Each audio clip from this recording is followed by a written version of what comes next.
سورہ نساء کی آیت نمبر 174 ہے۔ اعوذ باللہ من الشیطان الرجیم، بسم اللہ الرحمن الرحیم۔ یا ایہا الناس قد جاءكم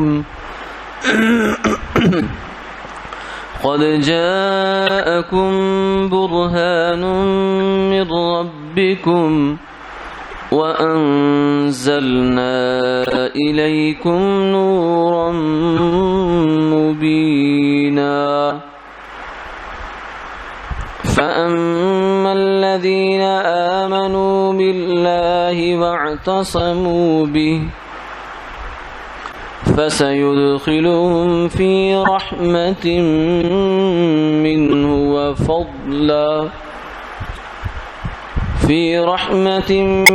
وفضل ويهديهم إليه صراطا مستقيما۔ صدق اللہ العظیم۔ اے لوگو، تمہارے پاس تمہارے رب کی جانب سے ایک دلیل آ چکی ہے، اور ہم نے تمہاری طرف ایک صاف نور نازل کیا ہے۔ بس جو لوگ ایمان لائے اللہ پر اور انہوں نے اس کو مضبوطی سے پکڑا، اللہ ان کو اپنی رحمت میں اور اپنے فضل میں داخل فرمائیں گے، اور انہیں سیدھے راستے کی رہنمائی بھی فرمائیں گے۔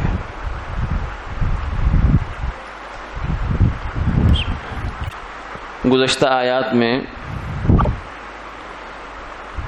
چھٹے پارے کے قریب سے سرکار دو عالم صلی اللہ علیہ وسلم کی نبوت کا اثبات شروع ہوا تھا، جس میں یہودیوں کے مطالبات بھی آئے، پھر ان کا جواب بھی آیا، پھر اس کے بعد بیچ میں روئے سخن دوبارہ اسی موضوع کی جانب ہوا، مگر پھر عیسائیوں کے کچھ عقائد کا تذکرہ آ گیا۔ اب دوبارہ جو مضمون پیچھے سے چلا آتا تھا، اسی مضمون کو آج کی آیات میں دہرایا گیا ہے۔ گویا کہ یہ ایک طرح سے سورت کا خاتمہ بھی ہے، کیونکہ اس کے بعد آگے پھر ایک ہی آیت باقی ہے جو وراثت کے احکام سے تعلق رکھتی ہے، ورنہ عقیدے کی باتیں اس میں ختم ہو جائیں گی۔ تو اسی مضمون کو یہاں دوبارہ دہرایا گیا، لیکن ایک نئے انداز میں، یعنی یہ ساری باتیں کرنے کے بعد کہ یہ ہوا، فرمایا کہ یا ایھا الناس لوگو قد جاءکم برہان من ربکم، تمہارے پاس تمہارے رب کی جانب سے دلیل آ گئی ہے۔ دلیل وہ چیز ہوتی ہے کہ جب وہ آ جائے تو پھر نتیجہ آنے میں یا فیصلہ آنے میں دیر نہیں لگتی۔ جب دلیل ثابت ہو جائے تو پھر نتیجہ فوراً نکلتا ہے، اور جب گواہی مکمل ہو جائے تو فیصلہ فوراً آتا ہے اور صحیح ہو۔ تو فرمایا کہ تمہارے پاس اللہ کی جانب سے ایک دلیل آ گئی ہے، برہان دلیل کو کہتے ہیں۔ یہاں مفسرین نے فرمایا کہ برہان سے مراد کیا ہے، تو اکثر مفسرین کا رجحان اسی جانب ہے کہ برہان سے مراد یہاں سرکار دو عالم صلی اللہ علیہ وسلم کی ذات گرامی ہے۔ لیکن آپ کی ذات گرامی کو دلیل کیوں کہا گیا؟ آپ تو مدعی ہیں، آپ تو دعویٰ کرنے والے ہیں، آپ نے دعوی نبوت فرمایا ہے، تو آپ کی ذات ہی کو دلیل کہا گیا۔ تو اس کا جواب یہ دیا کہ باقی انبیاء علیہ السلام یا باقی جتنے بھی دنیا میں دعوے دار ہوتے ہیں، ان کے دعوے کی صداقت کو جانچنے کے لیے، پرکھنے کے لیے باہر سے کوئی دلیل چاہیے ہوتی ہے، لیکن آپ صلی اللہ علیہ وسلم کی ذات والا صفات، آپ کی ذات گرامی اس قدر جو ہے وہ روشن ہیں، اور ان کے اندر اس قدر ان کی تصدیق کے سامان موجود ہیں کہ ان کے اعتبار سے آپ کی ذات کو ہی دلیل کہہ دیا گیا۔ کیونکہ آپ صلی اللہ علیہ وسلم کے اخلاق عالیہ یہ ایسے تھے کہ جن کو دیکھ کر اور واقعتاً جن لوگوں نے پہچانا ان کا کہ یہ اخلاق جو ہے نبی کے علاوہ کسی کا نہیں ہو سکتا. آپ کی جو ذات کے اندر یہ اللہ رب العزت نے اوصاف رکھے تھے، تو اس لیے آپ کے معجزات، پھر آپ کے اوپر قرآن پاک کا نازل ہونا، پھر آپ کا حضر و سفر، آپ کی زندگی کے مختلف ادوار و اطوار، یہ ساری چیزیں ملا کر گویا کہ آپ صلی اللہ علیہ وسلم جو ہے وہ خود ہی دلیل بن گئے. یعنی دلیل ہوتی ہے وہ خود بولتی ہے، اس کو مزید کسی دلیل کی ضرورت نہیں ہوتی. جب آپ کسی عدالت میں دعویٰ لے جاتے ہیں تو اس دعوے کی دلیل وہ ہوتی ہے جب وہ آ جائے تو بس پھر مزید کچھ نہیں چاہیے ہوتا. اور اگر دلیل کو ثابت کرنے کے لیے پھر ایک دلیل چاہیے تو پھر اس دلیل کو ثابت کرنے کے لیے پھر ایک دلیل چاہیے ہوگی. تو یہ پھر کرتے کبھی کام ختم نہیں ہوگا اور کوئی دعویٰ بھی نمٹے گا. اس لیے دعوے کو ثابت کرنے کے لیے دلیل چاہیے ہوتی ہے، وہ دلیل کفایت کرتی ہے. تو آپ صلی اللہ علیہ وسلم کی جو دعوی نبوت ہے اس کی دلیل خود آپ کی ہستی کے اندر ہی موجود ہے. کیوں؟ اس لیے کہ اگر صحیح انسان انصاف پرستی کے ساتھ بغیر کسی افراط و تفریط میں جائے، اگر یہ غور کرے آپ صلی اللہ علیہ وسلم کی جو نبوت ہے اور آپ کی جو سیرت طیبہ ہے اس پر انسان غور کرے تو اس کو بہت واضح، بالکل واضح طور سے سارا کچھ محسوس ہوتا ہے کہ یہ واقعتاً سچے پیغمبر ہیں اللہ کے نبی. ہم نے ایک نشست میں پہلے یہاں تذکرہ ہوا تھا، ہرقل قیصر روم جو کہ اس وقت عیسائیوں کی جتنی بھی بڑی سلطنت تھی اس کا بادشاہ تھا، اس نے آپ صلی اللہ علیہ وسلم کے بارے میں تفتیش کروائی، سیدنا ابو سفیان کو بلایا، اپنے دربار میں سوالات کیے. بڑی دلچسپ روایت ہے، وہ بخاری شریف میں بھی آتی ہے، سیرت کی کتابوں میں اس کا تذکرہ آتا ہے. ایک سوال کرتا گیا اور پھر آخر میں جا کر اس نے سب کے جواب خود ہی دیے. اس نے کہا کہ یہ جو ہے جتنی بھی علامتیں اس میں ظاہر ہو رہی ہیں یہ سوائے نبی کے اور کسی کے اندر نہیں ہو سکتے. اور فرمایا کہ اگر جو کچھ تم نے مجھے بتایا ہے اگر یہ اس بات سچی ہے تو پھر یہ بات یقین جانو کہ یہ جو میرے پاؤں کے نیچے زمین ہے یہ بھی ان کے ماتحت آئے گی. اس وقت جبکہ آپ صلی اللہ علیہ وسلم جو ہے ابھی جنگ احد ہو چکی تھی، مدینہ منورہ تو تشریف لے جا چکے تھے، لیکن ابھی کوئی ایسا امکان نظر نہیں آ رہا تھا کیونکہ ابھی تو مکہ والے بھی اپنی جگہ بہت مضبوط اور اسٹرانگ کھڑے تھے کہ چے جائے کہ مکہ بھی اور حجاز بھی اور وہاں سے نکلا کر جو ہے آپ کی سلطنت اس وقت کی سپر پاور جو روم اور ایران دو سپر پاور تھی، اس کا بادشاہ یہ کہہ رہا ہے کہ اگر یہ بات سچ ہے کہ وہ ایسے پیغمبر ہیں، ایسے انسان ہیں، تو بس پھر یہ میری جگہ بھی میری نہیں رہے گی. اور بلکہ اس نے کوشش کی اپنی قوم کو قائل کرنے کی کہ ہم سب مسلمان ہو جاتے ہیں، لیکن وہ لوگ مسلمان نہیں ہوئے. جب ان کا دباؤ اور پریشر اس نے دیکھا تو اس نے کہا میں تو تمہارا امتحان لے رہا تھا، میں نے مسلمان تھوڑی ہونا تھا.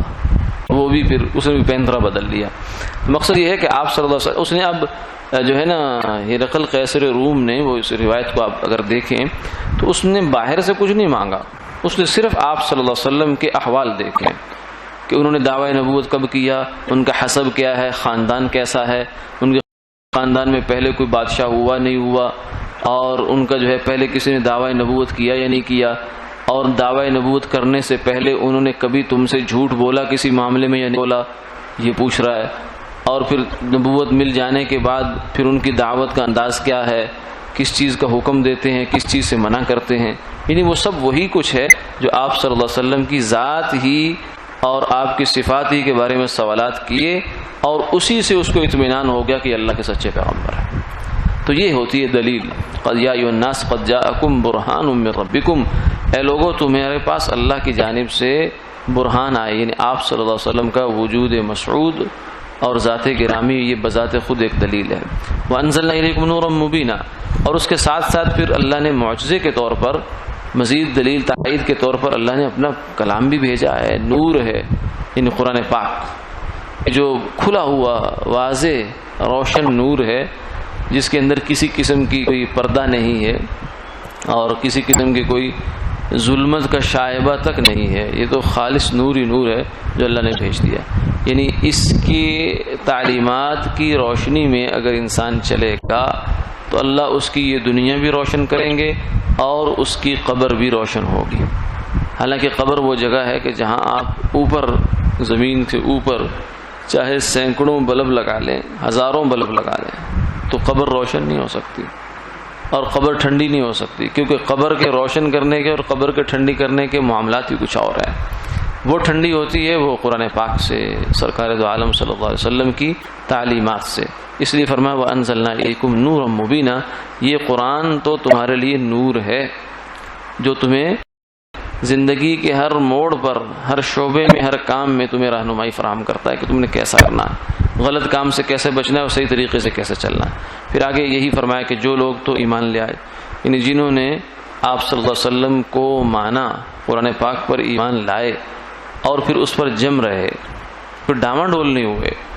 کہ جناب آج تو مان لیا ہے لیکن کل کو خدا نخواستہ اگر کوئی حالات پیش آ جائے تو پھر دیکھیں گے ماننا ہے یا نہیں ماننا۔ نہیں، ایمان جو ہے یہ سودے بازی کا نام نہیں ہوتا۔ ایمان تو ایک ایسی حقیقت ہے کہ جب وہ دل میں آ جائے تو پھر وہاں سے دوسری جانب کی بات سننے کی گنجائش ہی نہیں رہتی۔ ایمان ایسی ہے، اگر گنجائش موجود ہے تو اس کا مطلب ابھی ایمان میں تذبذب ہے، تردد ہے، ایمان اپنی حقیقت کے ساتھ دل میں داخل نہیں ہوا۔ جب دل میں داخل ہو جائے تو پھر استقامت خود ہی عطا کرتا ہے انسان کو۔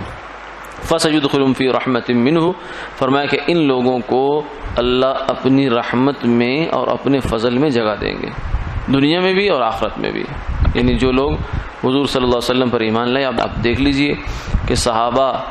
جنہوں نے حضور کی دعوت پر لبیک کہا تو ان کو اللہ نے دنیا میں بھی عزتیں عطا فرمائی ہیں۔ جنہوں نے اس برہان کو مانا ہے، اس نور سے روشنی پائی ہے، ان کو اللہ نے دنیا میں بھی چمکایا کہ قیصر و کسریٰ، یعنی بڑی بڑی دنیا کی دو سلطنتوں کے خزانوں کا ڈھیر مسجد نبوی میں لگ گیا۔ اتنا بڑا ڈھیر تھا ہیرے جواہرات کا کہ ایک طرف کا آدمی کھڑا ہوا دوسری طرف نظر نہیں آتا تھا، اتنا بڑا ڈھیر ان کے مال غنیمت کا لگا، اور اللہ تعالیٰ نے دنیا میں دکھایا فَسَيُدْخِلُهُمْ فِي رَحْمَةٍ مِّنْهُ وَفَضْلٍ وَيَهْدِيهِمْ إِلَيْهِ صِرَاطًا مُسْتَقِيمًا۔ انہی لوگوں کو اللہ پھر جو ہے سیدھی راہیں بھی دکھاتے ہیں، یعنی ہر قدم پر، کیونکہ راہ ہدایت تو ایک تو یہ ہے نا کہ ایمان لایا اللہ پر اور اس کے رسول پر، دوسرا یہ ہے کہ زندگی کے ہر موڑ پر ہمیں ہدایت چاہیے ہوتی ہے کہ اس کام کو میں نے کیسے کرنا ہے، یہ غلط کرنا ہے، غلط نہ ہو جائے کہیں کہ جس کا نتیجہ دنیا و آخرت کے اعتبار سے اچھا نہ ہو۔ ہر کام میں ہر موقع پر صحیح رہنمائی، یہ بھی اللہ کا ایک فضل ہوا کرتا ہے، اور یہ اللہ تعالیٰ انہی لوگوں کو عطا فرماتے ہیں جو ایمان لاتے ہیں اور اس ایمان پر استقامت کا مظاہرہ کرتے ہیں۔ وآخر دعوانا الحمد للہ رب العالمین۔